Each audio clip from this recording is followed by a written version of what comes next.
So do you want to get started in Roblox limited trading, or did you want to liquidate all your assets and try to sell them for Robux? Well, liquids are your best friend. So liquids are Roblox limiteds that are in very high demand and are about stable in price. If you look here, Shaggy is the perfect example of a liquid. It stayed relatively flat in price with a slight decline here. But no, it's been relatively stable in price over the last 180 days, so half a year.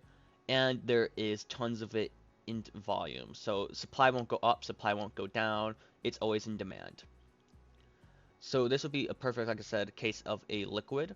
Now, if you want to get started in trading, liquids are again your best friend. Why? Because they're always in demand, they'll always have a stable price, and they're affordable to the average player.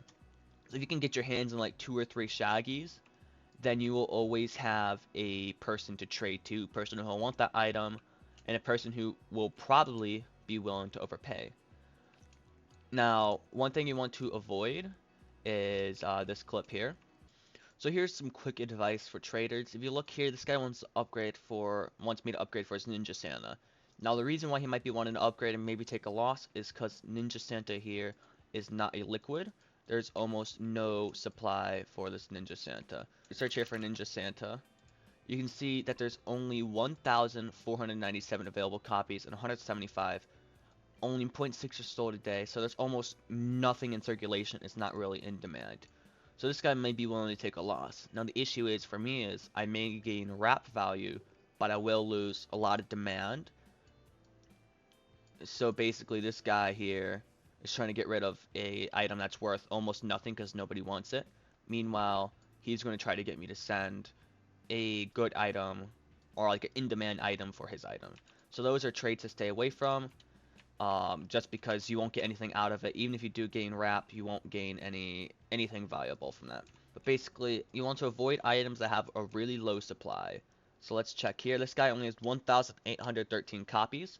Obviously, it's not really in demand, and it's not going to be worth trading my Shaggy for even 2 of those, 3 of those. Mainly because it will be one hell of a time trying to get rid of this item. Meanwhile, my Shaggy, however, I can get it traded to anyone at any time as long as I have enough Shaggies to send them a trade. Another item that's a perfect case of a liquid, if you look over here, is the Cuddle E Koala. You see it's literally right next here. Chill Cap's another great one. Sinister Branches is a slightly more expensive one. As you can see, it's pretty stable here with a slight decline here, but really stable, and that one's a bit more. But in general, it's an item with a high quantity sold, so 100,000, and it has a stable price. That's for any liquid, will be like that, and it's the perfect item to get into trading, and it's the perfect item to get out of trading, like I said, to liquidate and sell all your items for Robux. Now, of course, you can also try to sell your items big, like a Dominus. However, it's going to be very difficult to get someone to buy that for Robux instead of trading it. And in general, if you want to liquidate your item for Robux, your best bet will be selling it or downgrading it for liquids to sell it from there. That's pretty much my general guide on liquids, what they are, why they're helpful, and why you should get your hands on some liquids if you're starting trading or leaving trading.